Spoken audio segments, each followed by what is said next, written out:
Hello students, तो mathematical reasoning and aptitude के हम सारे पीवाईक्यूज शॉर्टकट्स आज कवर करने वाले हैं।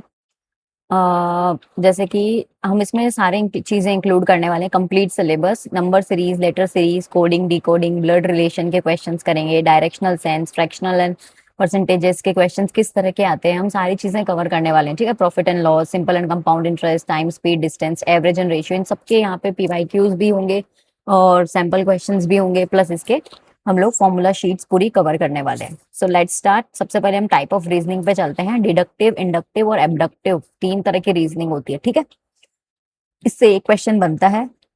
ठीक है, डिडक्टिव क्या होती है? एनालिटिकल रीजनिंग भी बोलते हैं इसको। ठीक है, और जो इंडक्टिव होती है इसको सिंथेटिक रीजनिंग भी बोलते हैं। और जो एबडक्टिव होती है वो बेस्ट गैस रीजनिंग होती है। हम लोग वैसे तो यूजुअली ये दो पढ़ते हैं, पर एबडक्टिव भी होती है जो बेस्ट गैस रीजनिंग पे बेस्ड होती है। जो एनालिटिकल रीजनिंग है वो क्या बोलती है? फ्रॉम जर्नल टू स्पेसिफिक जाती है। कहने का मतलब ये है कि हमने कुछ एक जर्नल फॉर्मूला या जर्नल थ्योरम्स, थ्योरीज, ये सब हमें पता है। ठीक है, तो हम ऐसा सोचते हैं कि conclusion must follow from premises, uses syllogism. ये सिलोजिज्म का यूज करती है। ये क्या बोलते हैं कि conclusion must follow from premise. जो प्रीमाइस यहाँ पे था स्टार्टिंग में, जो बेस है हमारे पास में, उसी से कोई ना कोई कंक्लूजन निकल के आएगा, छोटा सा। ठीक है, जैसे कि एग्जाम्पल समझना, जनरल से स्पेसिफिक कैसे जाते हैं हम। ऑल टीचर्स आर एजुकेटेड, मतलब, और फिर इसने बोल दिया राम इज अ टीचर, तो हम क्या बोलेंगे? Ram is educated. क्योंकि हमें क्या पता है, जब ऑल टीचर्स ही एजुकेटेड है और राम भी एक टीचर है। ठीक है, इसको सिंपल से समझना, और ये सारे टीचर्स है, प्रीमाइसेस हो गया, और राम भी एक टीचर है, तो हम क्या बोलेंगे? Ram is also educated. ठीक है, तो ये क्या बोलता है? डिडक्टिव, जनरल से स्पेसिफिक की तरफ। इंडक्टिव क्या बोलता है? स्पेसिफिक से जनरल की तरफ जाने की कोशिश करता है। कंक्लूजन इसमें 100% एक्यूरेट सर्टेन निकले जरूरी नहीं है। ठीक है, प्रोबेबिलिटी होती है, ये रिसर्च में यूज करते हैं हम क्या करते हैं, इतने से सैंपल पे काम कर रहे हैं। ठीक है, और फिर हम अनुमान लगाते हैं। अगर इस सैंपल में क्या बोला कि जैसे कि sun rose in the east for 10,000 days, हमने 10,000 दिन तक एनालाइज किया कि सन है जो ईस्ट में ही हो रहा है, तो sun will rise in the east tomorrow. तो फिर हमने अनुमान लगा लिया कि कल भी ईस्ट में ही सनराइज होगा। तो एक तरीके से ये है कि हमने कुछ स्पेसिफिक चीजों पर एनालाइज किया और हमने अनुमान लगा लिया कि पूरी जगह भी ऐसा ही होता होगा। जैसे फॉर एग्जाम्पल हम रिसर्च की बात कर लेते हैं। जैसे कि मैंने 500 स्टूडेंट्स पर रिसर्च की और पता किया कि उनको चैट जीपीटी एआई बहुत अच्छे से यूज करना आता है। और फिर मैंने 500 फीमेल, हम बोल सकते हैं विमेन पे यूज की जो 50+ है, उनको नहीं आता है। तो हमने इन जनरल एक बना लिया रूल, थ्योरी बना ली कि स्टूडेंट्स को एआई यूज करना आता है, बट जो विमेन होती है उनको नहीं आता है। तो एक तरीके से हमने स्पेसिफिक चीजों पर रिसर्च की और उससे हम जनरल की तरफ गए। ठीक है, तो इसको बोलते हैं इंडक्टिव। ठीक है, ये क्या होती है? जी से, सॉरी, स्पेसिफिक से जनरल की तरफ जाती है। याद रखना, ये बहुत इंपॉर्टेंट है और ये बार बार आगे भी यूज आएगी। तो एबडक्टिव क्या बोलती है? Based on probability, take the most plausible conclusion. मतलब जो मोस्ट पॉसिबल बोल सकते हैं हम, प्लॉजिबल बोल सकते हैं, जिसपे बहुत ज्यादा जोर पड़ रहा हो वही कंक्लूजन ले लेते हैं। ठीक है, ये साइकोमेट्रिक टेस्ट में यूज नहीं होता है। कंटेनर हैज येलो पेबल्स, इस कंटेनर में येलो पेबल्स है और बॉबी के पास एक है, तो Bobby took it from the container. तो हमने क्या सोचा कि एक येलो पेबल बॉबी के हाथ में है और इसी कंटेनर में सारे येलो पेबल्स थे, तो हम यही अनुमान लगाएंगे बॉबी ने भी उसी कंटेनर से वो पेबल उठाया होगा। मतलब हमने देखा नहीं है, ना ही हमने जनरल पे रिसर्च की, ना स्पेसिफिक, हम अनुमान लगा रहे हैं, बेस्ट गैस रीजनिंग। ठीक है, तो इसको हम एबडक्टिव बोलते हैं। ये तीनों टर्म्स अच्छे से याद रखना। जो क्वेश्चंस आते हैं वो सिलोजिज्म के बेस्ड पे आते हैं। Argument questions usually test syllogism, deductive and argument from evidence inductive, इसको सिलोजिज्म बोलते हैं। ठीक है, और इसको आर्ग्यूमेंट्स के बेसिस पे बात की जाती है। हम इसके क्वेश्चंस करेंगे आगे। ठीक है, अब हम देख लेते हैं नंबर सीरीज पे जो क्वेश्चंस आ रखे हैं। नंबर सीरीज पे क्या क्या करके क्वेश्चंस बनते हैं, types, tricks and solved examples हम इसके देख लेते हैं। एक होता है प्राइम नंबर होती है। ठीक है, प्राइम नंबर क्या होता है? प्राइम नंबर वो होते हैं जो किसी से भी डिविजिबल नहीं होते हैं। ठीक है, जो सिर्फ खुद से ही डिविजिबल होगा। जैसे कि 2 है, 2 किसी और से डिवाइडेबल नहीं है। 2 को हम किससे डिवाइड करें? 1 से करेंगे तो भी 2 ही आएगा। 3 को हम 2 से कर सकते हैं क्या? नहीं। एग्जैक्टली जो डिविजिबल होता है वो इसमें काउंट होता है। तो 2, 3, 5, 7, 11, 13, ये सब क्या है? प्राइम नंबर्स है। अब नेक्स्ट इसमें पूछा गया है नेक्स्ट प्राइम नंबर क्या आएगा। ठीक है, ये फिलिंग द ब्लैंक्स तरह के क्वेश्चन आते हैं हमारे। तो इसमें नेक्स्ट क्या बन सकता है? 17। फिर अगर फिर हमसे पूछ ले उसका भी नेक्स्ट बताओ तो 19, फिर 23, फिर 29, फिर 31, ऐसे ये प्राइम नंबर्स की सीरीज है जो चलती रहती है। ठीक है, तो हमें इतना तो याद रखना ही है। तो दीज आर मेमोरेबल ट्रिक्स, इतना याद रख लो प्राइम नंबर्स। अब परफेक्ट क्यूब के भी क्वेश्चंस बनते हैं। ठीक है, परफेक्ट क्यूब में क्या आता है कि 1 दे दिया, 8 दे दिया, 27 दे दिया, 64 दे दिया, 125 दे दिया। परफेक्ट क्यूब है ये। 1 का है, ये 2 का, ये 3 का, ये 4 का, ये 5 का। अब नेक्स्ट हमें यहाँ मेंशन करना है, तो नेक्स्ट क्या होगा, 6 का क्यूब लिखेंगे। तो क्यूब क्या होता है, 6 को हमने 3 बार मल्टीप्लाई कर लिया, 6 इंटू 6 इंटू 6। ठीक है, 6 इज 36, 36 इंटू 6 इक्वल्स टू 216। तो ये इसका क्यूब आ गया। अब हम नेक्स्ट अगर हमसे पूछ लिया जाता है तो हमें पता है 6 के बाद में 7 का क्यूब आएगा, फिर 8 का आएगा। अगर इसमें भी गैप देके दिया हुआ होता, समझ लो क्यूब में जैसे कि पहले 1 होता, फिर 27 होता, फिर 125 होता। ठीक है, तो हमें ये भी चीजें याद रखनी है, इनका रिलेशन हमें इतने एटलीस्ट इतने नंबर्स का जो हमें ट्रिक्स याद करके जाना है। 1 के बाद 27 दे दिया, फिर उन्होंने 125 दे दिया। ठीक है, फिर हमें डायरेक्ट यहाँ पे एक ब्लैंक दे दिया, तो अब इधर क्या आएगा, तो हमें अनुमान लगाना है कि 1, 8, 27, 64, 125 ऐसे सीरीज थी। तो अब हमें क्या करना है, 216 को स्किप करके इसके लिखना है। तो इन्होंने क्या किया है यहाँ पे, एन क्यूब तो किया है, बट किसका क्यूब किया इन्होंने, सिर्फ और सिर्फ ओड नंबर का। ठीक है, 1, 3, 5 और फिर 7 का क्यूब। ठीक है, यहाँ पे आ जाएगा 7 का क्यूब। तो ऐसे भी आ सकते हैं क्वेश्चन। ठीक है, नंबर सीरीज का क्वेश्चन आता है। हमेशा डिफरेंस, दोनों का डिफरेंस देखो। और इनका अगर कोई क्यूब चल रहा है, स्क्वायर चल रहा है, ठीक है, डिफरेंट सीरीज में क्या होता है, find gap between consecutive numbers. इस तरह के भी आते हैं, जैसे 2, 5, 8, 11, 14 है, तो इनके बीच में गैप निकाल लो। गैप हमने देख लिया, 3 3 का गैप आ रहा है ना, तो सब में +3 किया गया है, तो इसमें भी +3 कर देंगे तो आंसर आ जाएगा 17। तो ऐसे क्वेश्चन भी आते हैं, ये तो ईजी बता रही हूँ, बट इस तरह के क्वेश्चन आते हैं। ठीक है, परफेक्ट स्क्वायर में क्या होता है कि एग्जैक्ट स्क्वायर आ रहा है, जैसे हमने यहाँ पे एन क्यूब देखा, वहां पे इधर एन स्क्वायर हो गया। ठीक है, 1, 2, 3 का स्क्वायर, 4 का स्क्वायर, 5 का स्क्वायर, 6 का स्क्वायर, देन 7 का स्क्वायर। वैसे 8 का 64 होता है, 9 का 81 होता है, 10 का 100 होता है। और भी क्या आते हैं क्वेश्चन, एन स्क्वायर -1 की सीरीज भी आती है, एन क्यूब -1 भी आती है, एन क्यूब +1 सीरीज भी आती है। तो आपको क्या है, ये अगर चीजें आपके ट्रिक्स में दिमाग में रहेगी ना फिट, तो जैसे कोई क्वेश्चन आ रहा है तो वो एग्जैक्ट हमारा क्लिक हो जाएगा कि हाँ ये उस सीरीज का ट्रिक का क्वेश्चन है। तो हमें नेक्स्ट हम ये तीनों चारों अप्लाई करके देख लेंगे, क्या एन स्क्वायर -1 आ रहा है, यस। अगर 0, 3 ऐसी सीरीज बन रही है कहीं ना कहीं, ठीक है, तो हमें ये चीजें क्या करनी है, ध्यान रखनी है। 0, 3, 8, 15, 24, 35, तो ये सब क्या हो रही है, -1 हो रही है। हमने इधर 60, 36 देखा, फिर यहाँ 49 -1 कर देंगे तो इधर आ जाएगा 48। तो ये एन स्क्वायर -1 हो गया। अब ये क्या हो गया, एन क्यूब +3 हो गया, तो जो एन क्यूब आ रहा था उसमें +1 कर दिया इन्होंने, तो ये 217 हो गया 216 की जगह। ये इसकी सीरीज ऐसे होती है। ठीक है, तो हमें एपीजीपी हम आगे पढ़ेंगे। तो always check difference first, if differences are also in series तो वो एपीजीपी हो सकता है। ठीक है, और अल्टरनेटिव सीरीज क्या होती है, स्प्लिट इनटू ऑड और इवन पोजीशंस। तो हमें क्या करना है, कोई सीरीज अगर समझ में नहीं आ रही तो उसको ऑड और इवन पोजीशंस देखो कि फर्स्ट और थर्ड सेम हो सकता है, सेकंड और फोर्थ सेम हो सकता है। ठीक है, अब अलग तरह के क्वेश्चंस कैसे आते हैं, लेटर सीरीज आते हैं। ठीक है, हम यहाँ पे क्विक रिवीजन कर रहे हैं। ठीक है, लेटर सीरीज में क्या होता है, लेटर में पूछा जाता है, जैसे कि ये क्वेश्चन बनता है, ये बहुत बार बनता है। स्किप सीरीज आती है जिसमें क्या होता है, किस तरह के क्वेश्चंस बनते हैं वो हम देख रहे हैं। स्किप में क्या होता है, A, C, E, G, मतलब एक छोड़ के एक इन्होंने डाल दिया, तो ये तो सिंपल है, ABCDEFGEGHI। तो इधर क्या आ जाएगा, आई, जे, फिर बीच में जे स्किप किया, फिर के आ गया, स्किप सीरीज होगी। अब स्क्वायर पोजीशंस भी आता है। स्क्वायर पोजीशन जैसे हम हमारे नंबर्स में देख के आए थे ना, 1 square, 2 square, 3 square, 4 square, 5 square, तो वैसे ए 1 स्क्वायर हो गया, ये 2 का स्क्वायर, मतलब कि फोर्थ पोजीशन, फोर्थ लेटर आ गया। फिर यहाँ पे 9th लेटर आ गया, फिर यहाँ पे 16th लेटर आ गया, एंड देन फिर उसके बाद में आएगा 25th लेटर। तो 25th लेटर क्या होगा, वाई होगा। समझ रहे हैं आप। तो ये स्क्वायर पोजीशंस के भी क्वेश्चंस आते हैं। अब एक चीज जो आपको मास्टर ट्रिक है जो याद रखनी है इसमें, जो हम नीचे इन पांचों के अलावा और जो तरह के क्वेश्चंस बनते हैं, ठीक है, हमें ये याद रखना है। ई होता है जो 5th लेटर होता है, जे होता है जो 10th लेटर होता है, ओ होता है जो 15th होता है, EJOTY, एजोटी करके, जैसे हम एंजॉय बोलते हैं ना, वैसे एजोटी को एक तरीके से ट्रिक याद रखो, EJOTY। तो ई तो 5th लेटर है, जे 10th लेटर है, ओ 15th लेटर है, T 20th and Y 25th है। तो क्या है, बार बार आपको ऐसे कर करके नहीं देखना पड़ेगा, फटाफट आपने क्वेश्चन सॉल्व किया, O, T, उसके आगे पीछे का एक एक लेटर लिखे हुए तो उसके आगे के इजीली बन जाते हैं। ठीक है, अब जैसे प्राइम लेटर सीरीज भी आ गई। अगर आपको प्राइम लेटर्स पता है, हमने जो अभी जस्ट पहले वाली सीरीज में पढ़ा है, प्राइम नंबर हमको पता है कौन से होते हैं, देखो 2, 3, 5, 7, 11। ठीक है ना, तो अब हम इसमें से अनुमान लगा सकते हैं कि B, C दे रखा है, ये 2 है, ये 3 है, और E है जो 5 है, G है जो 7 है, और K है जो 11 है। अब हम यहाँ पे क्या लगाएंगे, 13th नंबर प्राइम नंबर आ सकता है ना।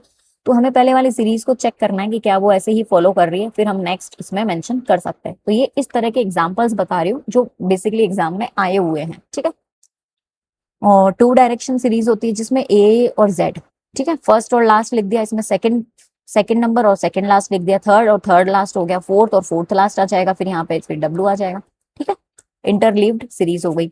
अब 2 लेटर सीरीज भी आती है जिसमें ए और एम लिखा है, बी और एन लिखा है, सी और ओ, डी और पी, तो हम अनुमान लगाएंगे कि यहाँ पे तो क्या चल रहा है ए बी सी डी, और यहाँ पे क्या चल रहा है एम एन ओ पी, तो डी के बाद ई आएगा, पी के बाद क्यू आएगा, तो ई क्यू लिख देंगे हम, ठीक है। 2 लेटर सीरीज में ऐसे होता है। अब कोई भी पोजीशन है, अब आपको याद क्या रखना है नेट के एग्जाम से, कि ऑलवेज असाइन पोजीशंस 1 to 26 को A to Z, plus for reverse Z Z को 1, और कभी कभी ये रिवर्स में भी पूछ लेते हैं, जैसे कभी कभी इनकी सीरीज जो है वो ऐसे उल्टी भी चलती है जिसमें जेड को 1 मान लेते हैं और ए को 26 मान लेते हैं, या तो वैसे क्वेश्चंस बन जाते हैं या फिर ए टू जेड जो 1 to 26 है वैसे क्वेश्चंस बनते हैं, 2 ही तरह के क्वेश्चंस इसमें घुमा फिरा के बनते हैं, ठीक है। बस आपको skip series, 2 direction series, 2 letter series, prime number series, ये अन स्क्वायर और ये सब थोड़ी बहुत चीजें याद रखनी है। सबसे इंपॉर्टेंट जो याद रखना है वो आपको ये रखना है कि sum of forward plus backward position of any letter is 27। Sum of forward plus backward position of any letter is 27। Example H का 8 है, एच बैकवर्ड देखेंगे तो 19 आएगा और फॉरवर्ड देखेंगे तो 8 आएगा, तो दोनों का मिला के क्या होगा 27, ठीक है। तो ये चीज याद रखना, जब बोलेंगे ना इससे आगे के और इसके पीछे के जो सम करते हैं वो हमेशा 27 में आएंगे। अब हमें क्या देखना है, कोडिंग और डिकोडिंग, किस तरह के कोडिंग के क्वेश्चंस बनते हैं। देखो लेटर शिफ्ट हमने देखा था प्लस एंड माइनस, जैसे greet codes S F O D D S, each letter में क्या है कि इन्होंने -1 कर दिया। याद रखना एक एक कंसेप्ट जो एग्जाम में बनते हैं वो सारे क्लियर करवाने वाली हूँ मैं। तो ग्रीट को इसने कोड किया ऐसे, तो अब हमें बोल दिया इसने कि हमें पैटर्न पता करना है, वैसे यूजुअली पैटर्न नहीं पता करना होता, हमें इसे बोल देंगे सिमिलरली आप बताओ फाइन को कैसे कोड करोगे, ठीक है। तो जैसे जी का हमने देख लिया, एफ पहले आता है जी से, और क्यू से पहले आर आता है, डी से पहले ई आता है, डी से पहले ई आता है, ठीक है, ई के बाद, तो ये सारे हमने ऐसे कोड बना लिए कि ईच लेटर में क्या हुआ है -1 किया गया, ठीक है, तो हमने पैटर्न बना लिया। तो ये चीजें हमारी ट्रिक हो गई, ठीक है। अब हमें यही पैटर्न हर जगह देखना है कि लेटर में कितना शिफ्ट हो रहा है, कहीं तो वो +1 हो जाता है, कहीं -1 हो जाता है, कहीं +2 हो जाता है, कहीं -2 हो जाता है, ठीक है। ये 4 तरह की चीजें आती है लेटर शिफ्ट में, जैसे ये -1 का था तो वैसे ही कभी +1 हो रहा है सब में, इसको इससे कोड किया, कहीं +2 हो रहा है सब में, ठीक है। एक होती है रिवर्सल कोड। रिवर्सल कोड में क्या होता है उल्टा, जैसे POSTED तो DESTOP, ठीक है, DETSOP, पूरा रिवर्स कर दिया। ये तो बहुत ईजी है, ये तो हमें देखते ही पता चल जाएगा, जैसे फर्स्ट लेटर और लास्ट लेटर सेम है, इसका फर्स्ट और इसका लास्ट सेम है, तो ऐसे करके पता चलेगा। एक होता है पोजीशन कोड। पोजीशन में क्या होता है, जैसे पैस लिख दिया, PAC पैस, तो P क्या है 16 है हमें पता है, A क्या है 1 है, C क्या है 3 है और E क्या है 5, तो उनके नंबर लिख दिए, each number must match to their letter position. तो इस तरह की भी कोडिंग आती है। आपको समझ में आ रहा होगा क्या क्वेश्चन आने वाले हैं। देखो इस साइड में आ जाओ। अब जैसे यहाँ पे ये वाला कोड देखना आप, PYQ3 देखते हैं हम, ठीक है, ये वाला 3, इसमें क्या दे रखा है, do re mi equals to he is late, और fa mi la is equals to she is early, so ti do is leaves two, so code for late. अब हमें लेट का पता करना है। अब इससे क्या है, हमें थोड़ा सा खुद की कॉमन चीजें हैं जो इसमें कॉमन आ रही है ना तीनों में, वो हटानी है सबसे पहले। अब जैसे कि मी, इसमें क्या आ रहा है डो री मी, और इसमें आ रहा है फा मी ला, तो इसमें मी दोनों में आ रहा है, तो हमें क्या करना है, दोनों में क्या चीज सेम हो सकती है, दोनों में सिर्फ इज है जो सेम है, तो हम अनुमान लगा लेंगे कि इज क्या है, मी का कोड है, ठीक है, इज क्या है, मी का कोड है।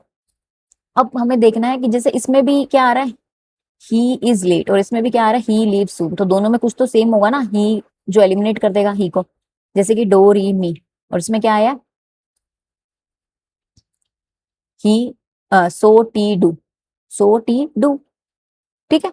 तो हमें इनमें कोड में क्या करना है, एलिमिनेट करना है, जैसे कि मी का इज कॉमन आ गया और डू का ही कॉमन आ गया, डो री मी और सो टी डू, तो ये डू क्या हो गया, दोनों ही मान लिया हमने इसको, ठीक है, तो इसको भी एलिमिनेट कर देंगे, मी है जो भी एलिमिनेट हो गया, बचा री, तो री क्या हो जाएगा, लेट हो जाएगा। समझ में आया, मी हो गया आपका इज का, डू हो गया लेट ही का, और री हो गया लेट का, तो ये आपका आंसर सॉल्व हो जाता है ऐसे। तो ऐसे एलिमिनेशन के क्वेश्चन आते हैं, ठीक है।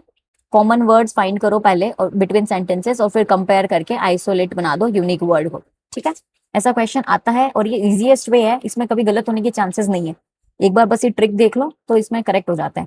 अब हम मैथमेटिकल एप्टीट्यूड मतलब कि क्वेश्चन जो आते हैं प्रैक्टिकल क्वेश्चन, उन पे थोड़ा फोकस करते हैं, ठीक है। टाइप ऑफ फ्रैक्शंस कैसे आते हैं, प्रॉपर फ्रैक्शन आता है, फ्रैक्शन समझते हैं आप, जो डिवाइड में होता है, ठीक है, जैसे 1/2, 3/4। ठीक है, इसमें एक चीज याद रखना, न्यूमरेटर जो होता है वो हमेशा, न्यूमरेटर जो होता है वो डिनोमिनेटर से हमेशा छोटा होता है। जैसे 1/2, अगर यहाँ पे ऐसे होता 4/2, तो इसमें ये हमने क्या देखा, न्यूमरेटर हमेशा छोटा होता है, न्यूमरेटर क्या होना चाहिए, छोटा होना चाहिए। तो यहाँ पे बड़ा आ रहा है तो हम क्या करेंगे, 4/2 को मल्टी ऐसे काट देते हैं हम लोग, तो वो 2 आ जाता है। समझ रहे हैं? तो वही चीज इसमें बताई गई, न्यूमरेटर हमेशा डिनोमिनेटर से छोटा होता है फ्रैक्शंस में, और न्यूमरेटर जब बड़ा होता है तो ये वाला सीन आता है, 5/3, 9/4। ठीक है, तो इसको बोलते हैं हम इनप्रॉपर फ्रैक्शन। ये होता है प्रॉपर फ्रैक्शन। मिक्स्ड नंबर में क्या आता है, होल प्लस प्रॉपर फ्रैक्शन। इसमें एक होल नंबर भी है और एक प्रॉपर फ्रैक्शन भी है, 1/2, 1/3। ठीक है, याद रखना।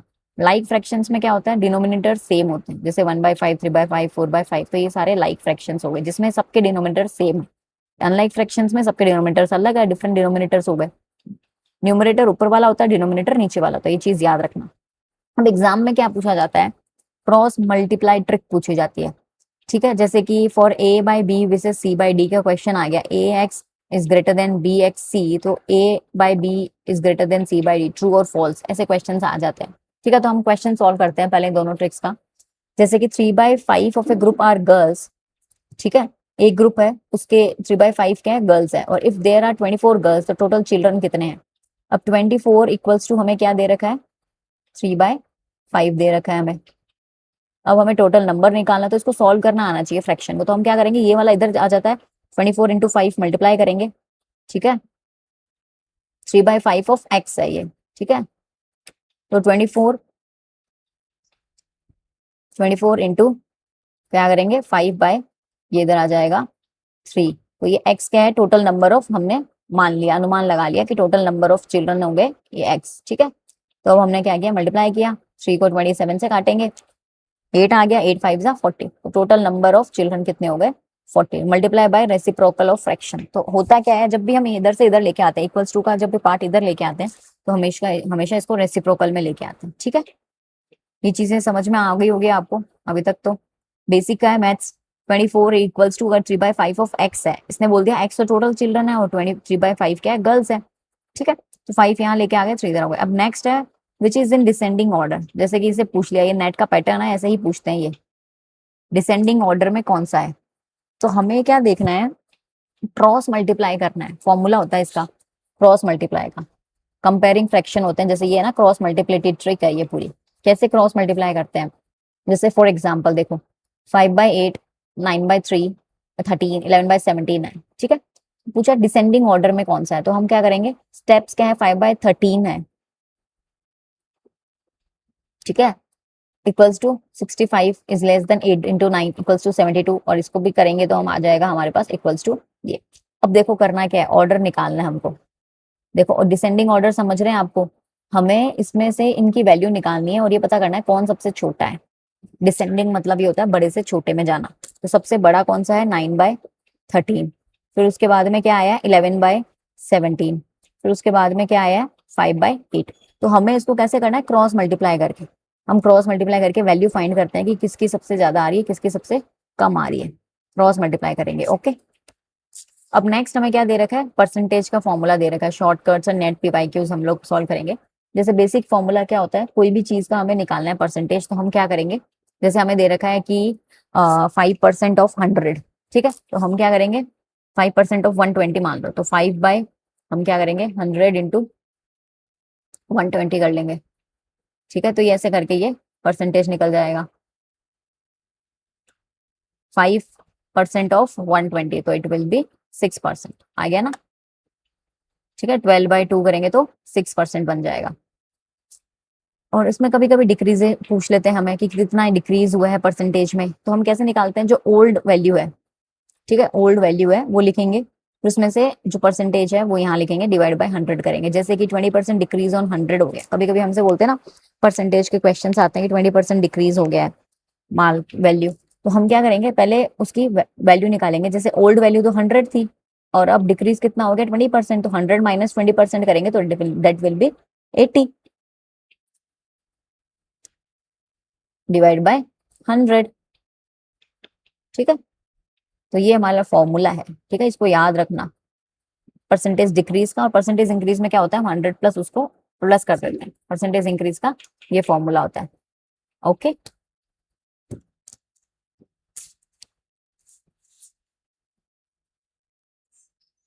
सक्सेसिव में क्या होता है, देखो किसी में तो इंक्रीज हो रहा है, किसी में डिक्रीज हो रहा है, या फिर हो सकता है बार बार इंक्रीज हो रहा है। जैसे कि एक बार क्या हुआ है कि 20% इंक्रीज हुआ है प्लस 10% और इंक्रीज हुआ है, तो नेट इंक्रीज कितना नेट इंक्रीज कितना होगा वो हम कैसे पता करेंगे, 32%।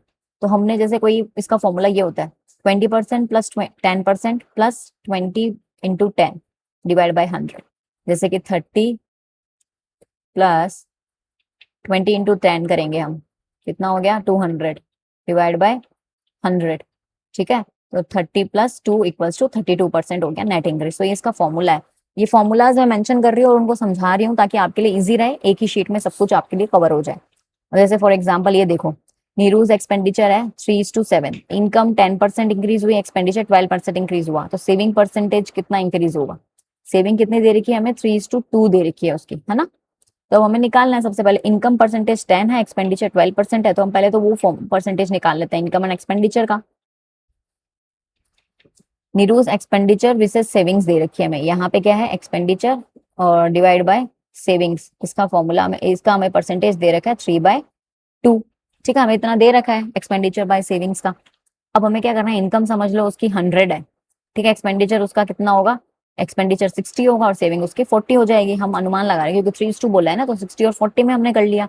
अब न्यू इनकम उसकी कितनी होगी, 10% इंक्रीज हो गई, तो 110 हो गई उसकी न्यू इनकम। और न्यू एक्सपेंडिचर उसका कितना हो गया, 67.2 हो गया।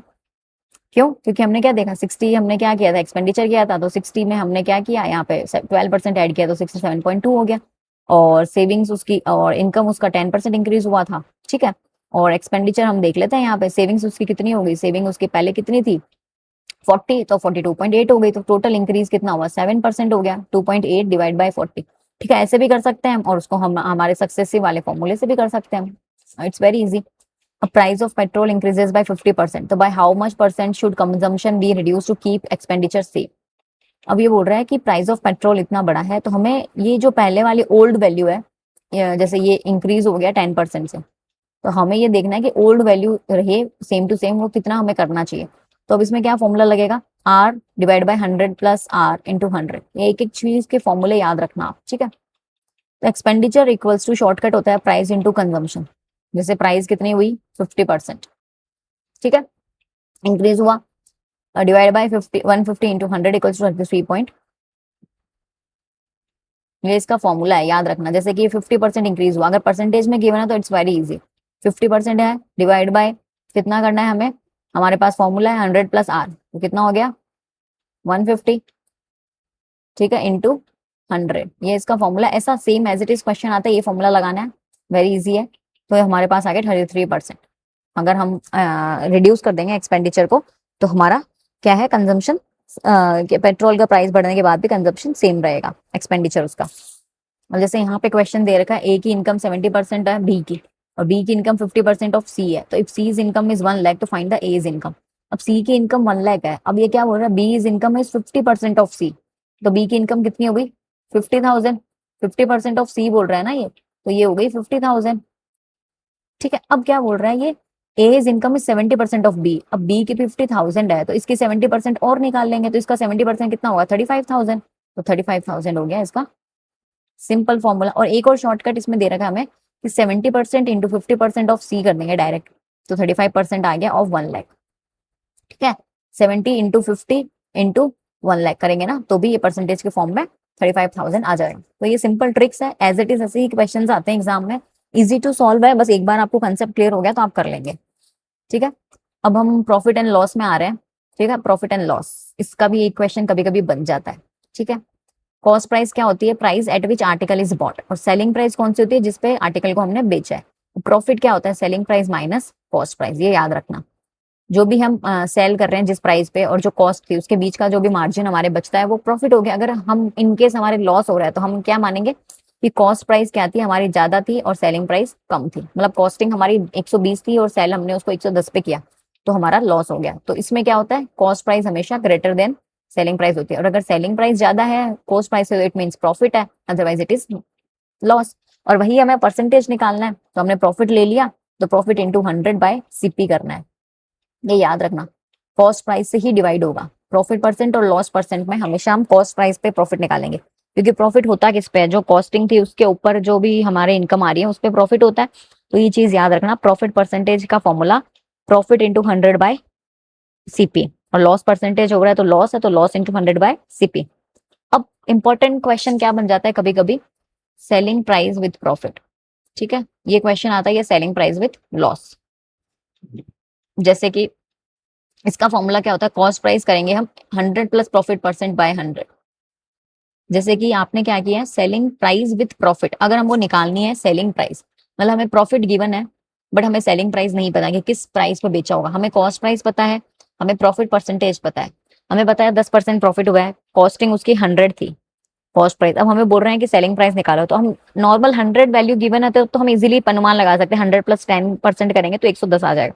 बट अगर बहुत अलग डिफरेंट नंबर्स में गिवन होता है तो हमें ये फॉर्मूला यूज करना होता है, 100 इंटू 110 डिवाइड बाय 100, तो that will be 110 will be selling price with. अगर प्रॉफिट है तो ये फॉर्मूला है, और अगर सेलिंग प्राइस हमें निकालनी है लॉस में तो ये फॉर्मूला हो जाएगा 100 माइनस लॉस परसेंटेज कर देंगे, तो यहाँ पे हम 90 कर देंगे अगर 10% का लॉस हुआ है तो। ठीक है, अब क्या है नेक्स्ट फॉर्मूला इंपॉर्टेंट, तो सीपी निकालना है फ्रॉम एसपी। हमें क्या है, सेलिंग प्राइस गिवन है, प्रॉफिट परसेंटेज गिवन है, बट कॉस्ट प्राइस नहीं गिवन है, तो ये इसका उल्टा फॉर्मूला हो जाएगा, SP divide by 100, SP into 100 divide by 100 plus profit percentage. ठीक है, ये इसका फॉर्मूला होता है, SP into 100 divide by 100 plus profit percentage. अब यहाँ पे हम ऊपर लिखते थे 100 प्लस प्रॉफिट परसेंटेज सीपी निकाल एसपी निकालने के लिए, और सीपी निकालने के डिवाइड में इतना ही डिफरेंस है। ठीक है, थोड़ा सा ध्यान रखना है, ये फॉर्मूलाज ये है कि यही है, इनके अलावा कुछ नहीं पूछते हैं वो, या तो लॉस परसेंटेज पूछते हैं या एसपी पूछ लेंगे जहाँ पे प्रॉफिट और सीपी गिवन है, या फिर सीपी पूछ लेंगे जहाँ एसपी और प्रॉफिट गिवन है। घुमा फिरा के यही क्वेश्चंस आते हैं। ठीक है, इसके पीवाईक्यू से आप लोग समझ लीजिए थोड़ा सा। जैसे अम्ब्रेला है 180 पे लाए 20% प्रॉफिट पे, तो एसपी निकालो। अब हमारे पास क्या है, सीपी है 20% प्रॉफिट है, तो हम नॉर्मली भी निकाल सकते हैं, 18 इंटू 20% करेंगे तो इसका आ जाएगा, मतलब कि हमारे पास कितना हो गया 216, 36 हमारा रुपीज जो है प्रॉफिट हो गया। तो फिर 180 इसकी कॉस्टिंग प्राइस थी, प्लस 36 करेंगे इसका प्रॉफिट परसेंट प्राइस, तो इक्वल्स टू एसपी आ गया 180 प्लस 36, दैट विल बी 216। और ये याद रखना, प्रॉफिट परसेंटेज लॉस परसेंटेज हमेशा सीपी पे निकालना है, एसपी पे नहीं। अब जैसे आर्टिकल सोल्ड इस पे है 25% पे, अब हम ये बोल रहे हैं सीपी निकालो, इफ सोल्ड एट दिस 100 तो व्हाट इज लॉस परसेंटेज, तो पहले हमें सीपी निकालना है। हमने यहाँ पे देखा था ना सीपी कैसे निकालते हैं, एसपी के थ्रू, तो एसपी इंटू 100 करेंगे, एसपी क्या है 2400 इंटू 100 करेंगे डिवाइड बाई 100 प्लस 25% है 25 हो गया। ठीक है, तो 2400 इंटू 100 डिवाइड बाई 100 प्लस कितना है 25, तो 125 हो गया, सिंपल है। ठीक है, 2400 इंटू 100 डिवाइड बाई 125 हो गया, तो ये 1920 आ गया, इसका क्या आ गया सीपी। अब ये बोल रहा है कि उसी सीपी को अगर हमने 1800 में बेचा तो लॉस कितना हो गया, 1920 हमारा क्या आया था, नया कॉस्ट प्राइस आया था। अब इसको हमने 1800 में बेचा तो मतलब 120 का हमारा लॉस हुआ है, तो उसका परसेंटेज निकालना है। ठीक है, तो लॉस परसेंटेज हमें पता है, फॉर्मूला क्या है, लॉस इंटू 100/CP। तो ये फॉर्मूला लगाया तो 6.25 आ गया। अब एक एक चीज इस स्क्रीन पे आप पे अवेलेबल है, बस इसको अच्छे से समझो और याद करके जाओ। ठीक है, अभी जो रोमित है उन्होंने क्या किया, टीवी 10% प्रॉफिट पे बेची। अगर वो ही 8100 और पैसे लगा के वो बेचता तो उसको 37% प्रॉफिट हो जाता। तो ये चीज ट्रिकी है, ये ध्यान रखना। अब इसमें क्या दे रखा है हमें, P1 प्रॉफिट दे रखा है 10%, प्रॉफिट 2 दे रखा है 37%, और दोनों एसपी में डिफरेंस क्या है, सेलिंग प्राइस में। पहले वाली सेलिंग प्राइस हमें नहीं पता है, बट अगर वही एसपी 8100 और होता तो ये 8100 फॉर्मूला हमें क्या करना है, अब हमें क्या देखना है, 27% ऑफ सीपी क्या है 8100, हमें इतना समझ में आ गया कि कॉस्ट प्राइस अगर 10% प्रॉफिट की जगह 37 प्रॉफिट वो बोल रहा है, तो बीच का डिफरेंस क्या है 27% प्रॉफिट कितना है, ये 8100 क्या है 27% प्रॉफिट ऑफ सीपी है। तो हम पूरा सीपी वैल्यू निकाल लेंगे पहले, 27% ऑफ सीपी 8100 है, तो हम 100% ऑफ सीपी निकाल लेंगे। ठीक है, 100% ऑफ सीपी कितना आ गया 30,000, सिंपल। तो फाइंड सीपी तो निकालना है, ये आ गया 30,000। ठीक है, अब हम देख लेते हैं सिंपल और कंपाउंड इंटरेस्ट। ठीक है, एक एक चीज बहुत अच्छे से पढ़ना, कवर करके जाना। आई थिंक इतने ही क्वेश्चंस आते हैं घुमा फिरा के, ऐसे बहुत ज्यादा पीवाईक्यूज पकड़ने से नहीं होगा। ये मेन ट्रिक्स जो है वो करो पहले, सबसे पहले, फिर पीवाईक्यूज खुद से सॉल्व करो। सिंपल इंटरेस्ट में क्या होता है, principal into rate into time हो गया, पीआरटी इंटू 100 हो गया। ऐसे ही पी का फॉर्मूला हो जाता है। पी अगर निकालना है तो हम इसको आगे पीछे करना आता होगा आपको। ठीक है, अगर जैसे हमें प्रिंसिपल की वैल्यू नहीं गिवन है, हमें आर टी 100 और ये मतलब आई गिवन है, हमें इतना ही गिवन है, तो हम क्या करेंगे, एस आई तो यहाँ पे है, डिवाइड वाला 100 यहाँ पहुंच जाता है, एस आई इंटू 100, और ये जो मल्टीप्लाई वाले हैं वो डिवाइड में आ जाते हैं। इतना तो पता होगा आपको। ठीक है, वैसे ही आर की वैल्यू आ जाएगी, वैसे टी की वैल्यू आ जाएगी। कंपाउंड इंटरेस्ट में क्या होता है, A is the compound interest. ठीक है, मान लो principal into 1 plus R divide by 100 की पावर एन क्या है, ईयर, नंबर ऑफ ईयर्स, कितने ईयर के लिए कंपाउंड हो रहा है इंटरेस्ट। ठीक है, अब जैसे ये याद रखना, compound interest is always greater than simple interest, क्योंकि सिंपल इंटरेस्ट क्या है, जैसे स्टार्टिंग में बोल दिया 10% इंटरेस्ट मिलेगा। ठीक है, अब 100 पे 10% मिला, अगले साल फिर 10% मिला, जैसे कि 10% हो गया उसका 10 रुपीज, हर महीने आपको 10 रुपए इंटरेस्ट मिल रहा है। कंपाउंड इंटरेस्ट में क्या होता है कि जो हर महीने वैल्यू बढ़ रही है, आज 110 हो गई, फिर 121 होगी, फिर 133 होगी। ठीक है ना, तो जो वैल्यू बढ़ रही है उस पर 10% लगाता है वो इंटरेस्ट। तो हमेशा कंपाउंड इंटरेस्ट जो होता है सिंपल इंटरेस्ट से ज्यादा होता है। सिंपल इंटरेस्ट सिर्फ प्रिंसिपल अमाउंट पे लगता है, और कंपाउंड इंटरेस्ट जो होता है, जो एनुअली जो अमाउंट हमारी कंपाउंड हो रही है उस पर लगता है। ठीक है, तो इसमें एक एक चीज और याद रखना, डबल रूल क्या होता है, आर इंटू टी करेंगे तो रूल ऑफ 72 है। कभी कभी पूछते हैं ना कि कब है जो कंपाउंड इंटरेस्ट पूरा डबल हो जाएगा, तो ये रूल याद रखना।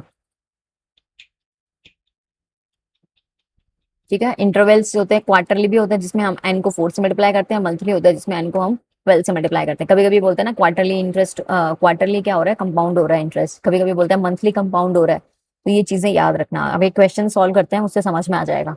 जैसे प्रिंसिपल गिवन है, एस आई गिवन है, आर गिवन है, अब हमें टी निकालना, तो टी का फॉर्मूला हमें पता है।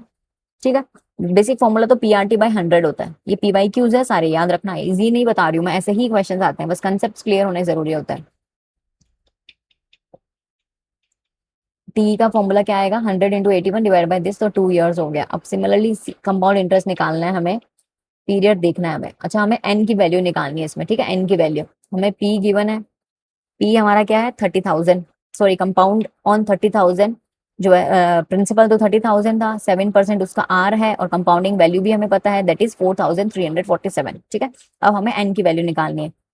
अब एन की वैल्यू कैसे निकालोगे, 30,000 इंटू 107/100 करोगे आप। ठीक है, और इक्वल्स टू 3437 गिवन है हमें। यहाँ पे ये जो वैल्यू आती है वो क्या होती है, 30,000 प्लस 4347। ठीक है, प्रिंसिपल अमाउंट पे ये तो क्या है, सिर्फ इंटरेस्ट लिखा है, और कंपाउंडिंग वैल्यू कितनी है 3437, तो इससे हमने एन की वैल्यू निकाल ली। इसको इसने मल्टीप्लाई किया, 107 का स्क्वायर किया आता है, 1000 का स्क्वायर किया, इसको इसको काटा, तो एन की वैल्यू आ गई 2। ठीक है, अमाउंट डबल्स, ये बहुत इजी क्वेश्चन देते हैं, एन इतना टफ नहीं देंगे कि निकालना टफ हो जाए, हमें स्क्वायर रूट कैसे करेंगे, हम क्यूब रूट कैसे करेंगे, तो ये सब इतना टफ नहीं आएगा। ठीक है, ये इतना ही लेवल का आता है जिसमें 2 5 इतना इजीली निकल जाता है। अमाउंट डबल्स इन 15 ईयर्स, फाइंड रेट। अब ये क्या बोल रहा है, अमाउंट है जो 15 साल में डबल हो रही है, तो कितने रेट पे वो अमाउंट डबल हो रही है, तो हम क्या देखते हैं, पी आर टी इंटू 100 करते हैं। अब हमें टी पता है 15। ठीक है, पी आर टी इंटू 100, तो आर की वैल्यू हमें निकालनी है। प्रिंसिपल हमें पता है जो डबल होने वाला है, इसका फॉर्मूला होता है सिंपल इंटरेस्ट के बेसिस पे करना है हमें। ठीक है, क्योंकि इसने क्या बोला, फाइंड सिंपल इंटरेस्ट निकालना है, सिंपल इंटरेस्ट हमें निकालना है।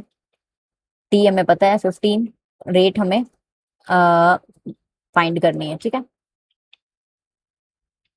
अब आर की वैल्यू क्या की इसने, 100/15 कर दी।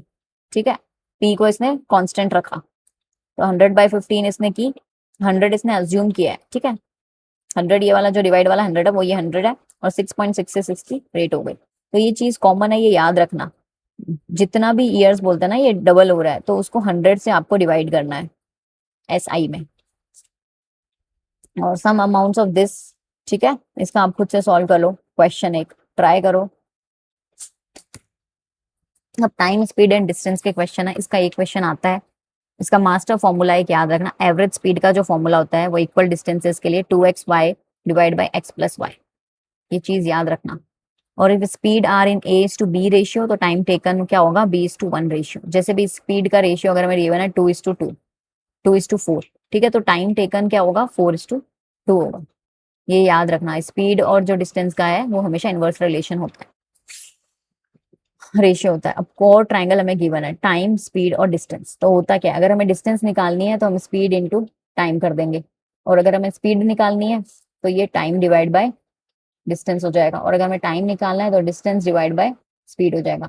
ये एक ट्राइंगल है। अगर डी निकालना है तो इन दोनों को मल्टीप्लाई कर देंगे, और टी निकालना है तो डिवाइड डी बाय एस हो जाएगा, और एस निकालना है तो डी बाय टी हो जाएगा। याद रखना, डी ऊपर ही रहेगा, डिवाइड बाय या तो टी कर दो या एस कर दो, और अगर डी खुद ही गिवन है तो एस इंटू टी कर दो। यही फॉर्मूला है डिस्टेंस का, स्पीड और टाइम का। ये कोर ट्राइंगल है, इससे बहुत इजीली याद रहता है और समझ में रहता है, कभी कंफ्यूजन नहीं होती है। अब एक और इंपॉर्टेंट यूनिट कन्वर्जन का क्वेश्चन हमेशा उल्टा फुल्टा आता है। जैसे किलोमीटर पर आवर में गिवन होता है, फिर मीटर पर सेकंड में हमसे पूछ लेते हैं वो। तो हमको क्या करना होता है, किलोमीटर पर आवर से मीटर पर सेकंड में कन्वर्ट करने के लिए जो वैल्यू है उसको 5/18 से मल्टीप्लाई करनी होती है। सिमिलरली अगर मीटर पर सेकंड में गिवन है और हमें किलोमीटर पर आवर में चेंज करना है तो उसको 18/5 से मल्टीप्लाई करना होता है। एग्जाम्पल 72 किलोमीटर पर आवर है, तो हमको क्या करना है, 72 इंटू 5/18 करेंगे तो 20 मीटर पर सेकेंड हमारा आंसर हो जाता है। ठीक है, और जैसे कि एक क्वेश्चन कर लेते हैं, बाकी एक दोनों दोनों क्वेश्चन आप खुद से सॉल्व करना। सोल्ड एग्जाम्पल हम करते हैं, पीवाईक्यूज के ही हैं। जैसे मैन कवर 60 किलोमीटर इन 4 आवर्स। ठीक है, किलोमीटर गिवन है मतलब कि डिस्टेंस, टाइम गिवन है। अब हमें क्या निकालना है, स्पीड। तो हमें पता है स्पीड का क्या फॉर्मूला होता है, डिस्टेंस अपॉन टाइम। ये लिख लेना, अगर एग्जाम में जाने से पहले लिख लेना, दिमाग में फिट कर लेना कि ऐसा फॉर्मूला होता है, ताकि फटाफट कर लो, उस वक्त कंफ्यूजन नहीं चलेगा। ठीक है, पेपर वन ही है जो हमें क्या करता है, जेआरएफ दिलाता है, क्योंकि पेपर वन में 80-90 मार्क्स आते हैं, तभी वो पेपर टू का हम इक्वल पहुंच पाते हैं। ठीक है, तो स्पीड निकालनी है हमें, तो स्पीड का फॉर्मूला हो गया डिस्टेंस अपॉन टाइम, 60/4। 60/4 किया हमने तो ये आ गया 15 किलोमीटर पर आवर। और अगर हमें एग्जाम्पल में समझ लो ऑप्शन में हमें मीटर पर सेकंड में ही गिवन है सिर्फ ऑप्शंस, तो हमें मीटर पर सेकंड में कन्वर्ट करना पड़ेगा। तो 15 किलोमीटर पर आवर को मीटर पर सेकंड में कन्वर्ट करने के लिए हमें क्या करना होगा, 5/18 से मल्टीप्लाई करना है। तो 15 इंटू 5/18 करेंगे तो 4.17 मीटर पर सेकंड हो गया। ठीक है, just divide distance by time. तो ऐसे ही आप बाकी दोनों क्वेश्चंस खुद से सॉल्व कीजिए, नहीं समझ में आता तो आप कमेंट कीजिए, क्योंकि इनका सॉल्यूशंस भी गिवन है और ऑप्शंस बता रखे हैं कैसे आते हैं एग्जाम में। जैसे इसमें हार्मोनिक मीन के थ्रू करना है आपको, इसमें टाइम डिफरेंस देखना है आपको। ठीक है, अच्छे से सॉल्व करना। नेक्स्ट हम पढ़ लेते हैं रेशियो, प्रोपोर्शन और एवरेजेस का। रेशियो A/B अगर गिवन है तो दैट मीन्स A/B। प्रोपोर्शन जो भी गिवन होता है A/B इक्वल्स टू C/D, तो क्रॉस प्रोडक्ट इक्वल होते हैं उनके हमेशा। जैसे कि A को D से मल्टीप्लाई किया इक्वल्स टू C को B से किया, तो ये हमेशा इक्वल होते हैं, ये चीज याद रखना। जैसे कि 20 लीटर मिल्क है, 30 लीटर वाटर है, तो 2/3 इनका रेशियो है, ये याद रखना। तो फ्रैक्शन ऑफ मिल्क कितना हो गया, 40%। 40% तो क्या है, मिल्क है, 60% क्या है, वाटर है, क्योंकि हमें गिवन है 2:3 में। जैसे एग्जाम्पल देखो, सॉल्व एग्जाम्पल ये देख लो। ठीक है, जैसे कि हमें गिवन है कि A/B 3/4 है, B/C 6/5 है, तो A/C निकालना है। तो हम क्या करते हैं, 3/4 हमें गिवन है और B/C 3/4। तो हम इसको एक तरीके से, ये एक इनका रूल है, ये याद रखना, A/B और B/C ऐसे गिवन होता है, तो हम उसको A/B/C बना सकते हैं। ठीक है, जैसे कि ये बनाया A/B/C बना सकते हैं, पर कैसे बनाएंगे हम इसको, एक ही इक्विवेलेंट लेके, जो चारों का इक्विवेलेंट, जैसे एलसीएम लेके हम करते हैं ना, 3/4 है, ये 6/5 है। ठीक है, ये 3/4 है और ये क्या है, 6/5 है, B/C। तो हमें क्या करना है, नीचे वाली वैल्यू इक्वल रखनी है, तो हम इसमें क्या करेंगे, 20 कर लेंगे नीचे वाली वैल्यू, या फिर हम इसको पूरी को मल्टीप्लाई कर देंगे किससे, 4 से, 6 से। 6 3 ज़ा 18, 6 4 ज़ा 24 और 6 5 ज़ा 5 4 ज़ा 20। तो ऐसे करके A/B/C निकाला तो 9:C आ गया। वैसे इसमें पूछा गया है 740 को 2:3 रेशियो में डिवाइड करो। 740 को हमने क्या किया, 2/5 रेशियो में करते हैं ना, तो 740 इंटू 2/5 करेंगे हम, क्योंकि रेशियो में यही होता है इक्वल, इसका 2 इसका दोनों का प्लस आता है यहाँ पे 5, और अगर वही हमें 3/3 वाली वैल्यू निकाले तो 3/5 करेंगे। ये चीजें याद रखना। और एवरेजेस में क्या होता है, सम ऑफ वैल्यूज बाय काउंट आता है। जैसे एवरेज ऑफ बॉयज है 30 और टीचर्स इंक्लूडेड, न्यू एवरेज क्या हो गया, 16 हो गया। 30 बॉय का तो 15 ईयर्स था, बट अब कुछ टीचर भी इंक्लूड कर दिया तो न्यू एवरेज एज आ गई 16। तो हमें देखना है कि जो टीचर आया है नया उसकी क्या एज होगी। तो 15 इंटू 30 क्या 450। अब न्यू टोटल क्या बोल रहा है 16 इंटू 31। एक इंसान ऐड किया ना, एक टीचर को इंक्लूड किया है, तो 16 इंटू 31 करेंगे तो 496 हो रहा है। तो हमने क्या देखा टीचर की एज क्या हो गई 46 एज हो गई। इजी है ये वाला, कर सकते हैं आप सॉल्व। एवरेज वाला क्वेश्चन आता है और इजी होता है। अब जैसे हम पीवाईक्यू सॉल्व कर लेते हैं। What percentage of 180.50 is 36.1। ठीक है, तो हमने एक वैल्यू ले ली x बाई 100 इंटू 180.5, तो आ गया 36.1। तो हमें क्या करना है, x की वैल्यू फाइंड करनी है। अब हम सारे क्रॉस मल्टीप्लाई करके जो वैल्यू निकलती है उसका वैल्यू आ जाएगी 20%। ठीक है, ऐसे क्वेश्चन आते हैं। जैसे for example, if 2:3 of residents of own cars है, तो 1/2 of cars owners have Swift, तो व्हाट परसेंटेज ओन स्विफ्ट। अब हमें परसेंटेज में निकालना है। ठीक है, हमें पता है 2/3 के पास तो कार है। ठीक है, अब 2/3 में से भी 1/2 के पास क्या है, स्विफ्ट है। तो 2/3 इंटू 1/2 करेंगे तो 1/3, तो दैट मीन्स 33.33% के पास क्या है।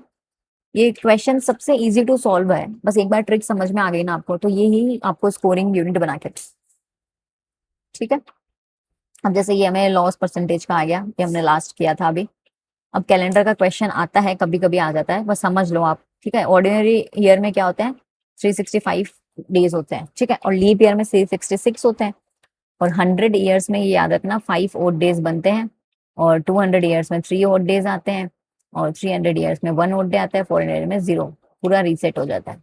ठीक है, डिविजिबल बाय 4 क्या होता है, लीप ईयर होता है। सेंचुरी लीप ईयर कौन सा है, 400 800 ये होता है। ठीक है, अब ये याद रखना ओड डेज मतलब डे ऑफ वीक। जैसे 0 संडे को 0 बोलते हैं और सैटरडे को 6 नंबर पे डालते हैं। बस इतना याद रखना। तो जैसे पूछ लिया what was the day of the week on 1 January 2001, 2009 में क्वेश्चन आया हुआ है। What was the day of the week, कौन सा डे था उस दिन। तो हम कैसे निकालेंगे, हमें पता है ये चीजें, अगर पता होगी तभी कर पाएंगे हम। कि इसमें 0 ओड डेज कहने का मतलब है कि 0 पे खत्म हो रहा है वो। अब हम अनुमान लगाएंगे, जैसे कि 2001 के बोल रहा है ये, तो बाय 2000 एडी 400 था, जिसके क्या थे 0 ओड डेज थे। So last day of 2000 will be Sunday. 0 odd days मतलब संडे। अगर बोलेगा 1 ओड डे है, 300 ईयर्स हो रहे हैं, 1 ओड डे मतलब उसके लास्ट डे मंडे था। और 200 ईयर्स में क्या होता है 3 ओड डेज होते हैं, तो मतलब कि वेडनेसडे था। 5 ओड डेज होते हैं मतलब कि, ठीक है, फ्राइडे था। समझ में आ रही है चीजें। ये बस इतना ही समझना है, इतना ही क्वेश्चन आता है अगर आता है तो। अभी रिसेंट में थोड़े कम हो गए हैं कैलेंडर के क्वेश्चन, बट स्टिल। तो हमने क्या देखा कि अगर 0 ओड डे 2000 पे था, तो अगले साल कितना होगा 1 ओड डे होगा। हर साल ये क्या बोल रहा है 1 ओड डे बनता है। हर लीप ईयर में 2 ओड डेज बनते हैं। तो 2000 के बाद 2001 आएगा, तो 2001 में फर्स्ट फर्स्ट डे जो भी होगा संडे के बाद क्या आएगा, मंडे आएगा। जैसे एक और क्वेश्चन कर लेते हैं हम। जैसे जनवरी 1 1995 को संडे था। ठीक है, तो 1 जनवरी 1996 को क्या होगा। अब हमें क्या करना है, 1 ऑर्डिनरी चेंज हुआ है। 1 ऑर्डिनरी मतलब 1 ओड डे। ठीक है, अब हमें एक और चीज पता है कि 1996 क्या था, लीप ईयर था। तो अब हम इसमें क्या करेंगे, but January 1 is before Feb, but leap year तो 29 फेब को मानते हैं ना, बट January 1 तो क्या है, उससे पहले ही आ रहा है। तो हम सिर्फ एक ही दिन ऐड करेंगे, एक साल में तो एक ही ओड डे ऐड होता है ना।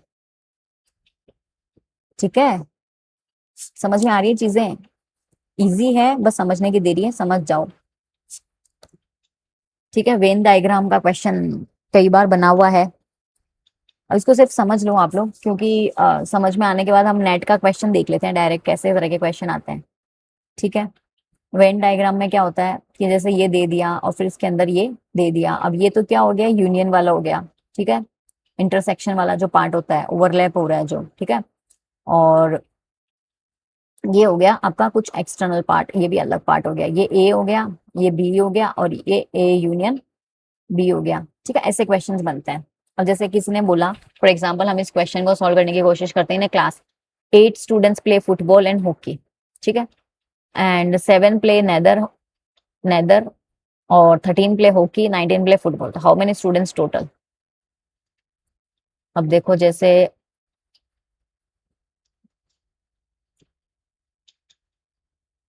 अब जैसे हमें क्या दे रखा है, 8 students play football and hockey. समझ लो ये फुटबॉल है, ठीक है, ये हॉकी है, ठीक है। 7 प्ले नेदर, ये फुटबॉल है, ये हॉकी है। 8 स्टूडेंट्स प्ले बोथ, तो यहाँ पे 8 आ गए फुटबॉल एंड हॉकी वाले। 7 प्ले नेदर, तो 7 तो बाहर निकाल दो। और 13 प्ले हॉकी, ठीक है, ये फुटबॉल है और ये हॉकी है। And 13 play hockey, 19 play football. अब क्या हो रहा है, 13 प्ले हॉकी, तो हॉकी में 13 होना चाहिए, बट 8 तो ऑलरेडी लिखे हुए हैं, तो हम यहाँ पे 5 लिख लेंगे।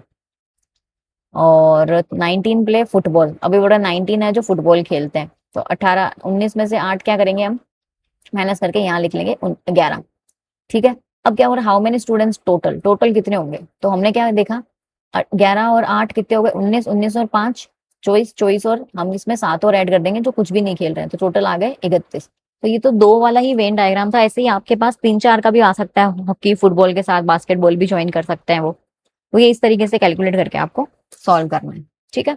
वेन डायग्राम में ओवरलैपिंग जो भी हो रही है वही चीज को हमें हटाना होता है। ठीक है, इतना ये समझने की इतना जरूरत नहीं है, बस ये वाला कंसेप्ट आपको समझ में आ गया वेन डायग्राम बनाना, तो आपका सफल है।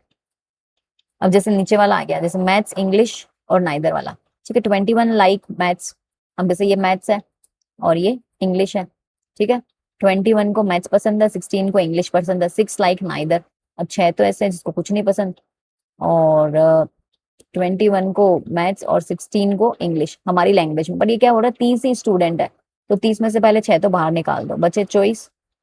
ठीक है, अब 24 में से क्या बोल रहा है, 21 इसको पसंद है, 16 इसको है, तो दोनों में इंटरमीडिएट कितना हो गया, 16 होगा। ठीक है, 16 यहाँ डाल सकते हैं हम। अब ये हो रहा है 13 students like both in English, अब हमें यही निकालना है फॉर्मूला। तो हम कैसे निकालेंगे, देखो इसका फॉर्मूला वैसे तो होता है a plus B minus A intersection B. तो हमें पता है टोटल यूनियन कितना है दोनों का, 24। दोनों को मिला के कितने आने वाले हैं, 24। अब सिर्फ a कितना है, 21, और सिर्फ b कितना है, 16। ठीक है, और a इंटरसेक्शन हमें निकालना है, तो 24 में से हम क्या करेंगे, 21 प्लस 16 माइनस कर देंगे, या फिर 21 प्लस 16 में से 24 माइनस कर देंगे, तो बचेंगे 13। ठीक है, ये चीज याद रखना। अब हम कुछ पीवाईक्यूज देख लेते हैं, ब्लड रिलेशन के जैसे क्वेश्चन आते हैं। A is the father of C, D is the son of B, E is the brother of A, if C is the sister of D, how B. अब देखो इसको सॉल्व कैसे करते हैं, मैं मेरी ट्रिक समझाती हूँ। सबसे पहले मैं ऊपर फादर को लिख लेती हूँ, ए इज द फादर ऑफ सी। ठीक है, मैं ए हूं और इसके ऊपर ये फादर, फादर ऑफ सी। और D is the son of B, E is the brother of A, तो E is the brother of A है, तो मैं ई ब्रदर को यहाँ लिख देती हूँ इसके पास में। और C is the sister of D, C क्या है, डी की सिस्टर है, तो मतलब ये फीमेल है। C is the sister of D, C is the sister of D, ये क्या है, फीमेल है, और ये सब क्या है, मेल है बाकी सब। अब एक और क्या रह गया, D is the son of B, D is the son of B, B का सन क्या है, डी, और ए की सिस्टर ये है, तो मतलब ये बी और ए क्या हो गए, हस्बैंड वाइफ हो गए। अब ये क्या हो रहा है, how is B related to E. अब बी जो है वो ई से कैसे रिलेटेड है, A is the father of सी। अब हमने इतना तो समझ में आ गया, ए और बी क्या है, मैरिड है। ठीक है, सी क्या है, एज ब्रदर है, सी क्या हो गया, सॉरी ई क्या है, ए का ब्रदर है, ये हमने देख लिया। और बी है जो ए इसकी वाइफ है, तो so B is sister in law, husband and brother हो। ठीक है, ये चीज थोड़े सा ऐसे समझना ट्रिकी होते हैं बट इजी होते हैं, एक बार समझ में आ गया ब्लड रिलेशन के क्वेश्चन तो इजी होता है। ठीक है, वैसे पीवाईक्यूज है, जैसे what was the day of the week on Jan 1 2001। अभी वही बात आ गई, 2000 की बात की थी हमने, तो हमें पता है ये तो क्या आएगा, ट्यूसडे। कैसे, 2400 ईयर्स हो गए, Jan 1 2001 मंडे बाय कन्वेंशन, तो Tuesday bye counting from Monday. Okay, अब जैसे नंबर सीरीज का क्वेश्चन गिवन है 2, 5, 11, 17, तो हम इसमें क्या लिखा है, हमने देखा है अल्टरनेट प्राइम नंबर्स डाल रखे हैं इन्होंने। 2 के बाद बीच में एक छोड़ दिया, फिर एक छोड़ दिया, फिर एक छोड़ दिया, फिर एक छोड़ दिया। 31 के बाद कौन सा प्राइम नंबर आता है, 31 के बाद आता है 37, फिर आता है 41। ठीक है, तो आपको ये याद रखना, एक एक स्किप किया है इन्होंने, 37 हटा देंगे, सिर्फ 41 हम इसमें ऐड कर देंगे, तो ये चीजें थोड़ी सी याद रखना। सिमिलरली ये वाले क्वेश्चंस और दे रखे हैं हमें स्पीड के। अब स्पीड का एक देख लेते हैं क्वेश्चन। ठीक है, first half of the 4 journey है, 40 किलोमीटर से चली, सेकंड 60 किलोमीटर से, टोटल डिस्टेंस कितना था, मतलब कि first half of 4 hour journey, total 8 hour का उसका टाइम हो गया। ठीक है, अब क्या बोल रहा है, 2 इंटू इसमें क्या किया 40 इंटू 60 डिवाइड बाई, अब ये जिसको हमने देखा था एवरेज स्पीड अगर निकालनी हो या एवरेज निकालना हो एवरेज स्पीड, तो 2 इंटू हमने देखा था x y divide by x plus y होता है एवरेज स्पीड का फॉर्मूला। तो ये याद रखना इंपॉर्टेंट है, ऐसा क्वेश्चन बार बार आ जाता है। तो 2 इंटू हमने 60 इंटू 40 किया डिवाइड बाई 60 प्लस 40 किया तो कितना आ गया 192 किलोमीटर टोटल डिस्टेंस आ गया। एवरेज स्पीड हमें गिवन है तो हम डिस्टेंस इजीली निकाल सकते हैं। तो डिस्टेंस कैसे निकाला इन्होंने, 48 किलोमीटर एवरेज स्पीड आ गई उसकी, अब डिस्टेंस कितना होगा इंटू 4 कर दिया इसने, तो टोटल डिस्टेंस हो गया 192। ठीक है, क्वेश्चन सॉल्व करना इंपॉर्टेंट है। Man buys horse at 8% loss, 1800 more उसको ऐड करता है तो 14.5 का उसका प्रॉफिट हो जाता, तो हमें सीपी निकालना है। सिमिलर क्वेश्चन है जैसे हमने सॉल्व किया था, जैसे सीपी हमें दे रखा है 1800 इंटू 100 डिवाइड बाई 14.5 प्लस 8। ठीक है, ये फॉर्मूला हमें पता है तो इजीली आंसर आ जाता है। तो जो जो हमने क्वेश्चन आगे सॉल्व किए हैं वही हमारे टॉप पीवाईक्यूज है जो एग्जाम में आ रखे हैं मैथमेटिकल एप्टीट्यूड एंड रीजनिंग के। ठीक है, ये वाली स्लाइड जो हमने देखी है रीजनिंग एंड सीरीज के पीवाईक्यूज देखे हमने इसमें, और ये हमारे एप्टीट्यूड के क्वेश्चन है। तो दोनों ही कंसेप्ट आपको बहुत अच्छे से क्लियर होने चाहिए। और ट्रेन का आ जाता है कभी कभी और एवरेज का क्वेश्चंस आ जाते हैं। ठीक है, तो ये मोस्ट रिपीटेड यूजीसी नेट के क्वेश्चंस है,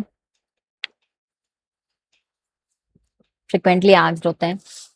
अब स्लाइड का स्क्रीनशॉट ले लीजिए और शॉर्टकट्स को याद रखिए। ठीक है, जो हमने अभी भी पढ़े हैं वो सारे ही हैं, formulas, reduction formula, net change और ये सब फॉर्मूलाज है। ठीक है, सिमिलरली ये एक रिवीजन शीट है आपके लिए, मास्टर फॉर्मूला रिवीजन शीट है यूजीसी नेट पेपर 1 के लिए। सारे फॉर्मूलाज एक ही शीट में है इसमें, जो भी हमने आगे अभी तक फॉर्मूलाज और बेसिक क्वेश्चन सॉल्व किए हैं उसके सारे यहाँ पे एक साथ आपके आपके लिए यहाँ पे ला दिए गए। ठीक है, so I hope you like the section, और ये मोस्ट एक्सपेक्टेड है अब जो आने वाला है। उम्मीद करते हैं ऐसे क्वेश्चंस आए, जैसे कि ये वाला क्वेश्चन देखो, फाइंड मिसिंग 0 2 6 12 30 40 ऐसे क्वेश्चंस दे रखे हैं। तो हम उम्मीद क्या करेंगे, इसके बीच में तो 2 का डिफरेंस है, इसमें 4 का डिफरेंस है, इसमें 6 का आ रहा है, इसमें 8 का आ रहा है, इसमें 10 का आ रहा है, तो हम यहाँ क्या सोचेंगे यहाँ पे 12 का आ सकता है ना। तो वही तुक्का लगाएंगे हम और फिर 30 प्लस 12 कर देंगे, क्योंकि 2 4 6 8 10। ठीक है, तो जैसे do re mi he is late family he is early, so code for she का निकालना है, तो इज हट गया, इज से हट गया, मी हट गया। ठीक है, और हमें ऑप्शन में जो दे रखा है वही हटाएंगे। मी इज कॉमन 1 2 में, और डू का ही हो गया, सेंटेंस में अर्ली आ गया ला। ठीक है, ये हमने क्वेश्चन सॉल्व किए हैं, तो हम लोग ने अगर आगे वाली पीपीटी बहुत अच्छे से कवर किए ना तो ये सारे अपकमिंग क्वेश्चंस भी हमारे आराम से कर सकते। जैसे ये वाला वही सेम क्वेश्चंस आ गया, हाउ मेनी प्ले नाइदर, अब नाइदर पूछ लिया इसने, हमने किया था ना 60 स्टूडेंट्स टोटल बता दिए, 35 क्रिकेट खेल रहे हैं, 28 फुटबॉल खेल रहे हैं, 15 है जो दोनों खेल रहे हैं।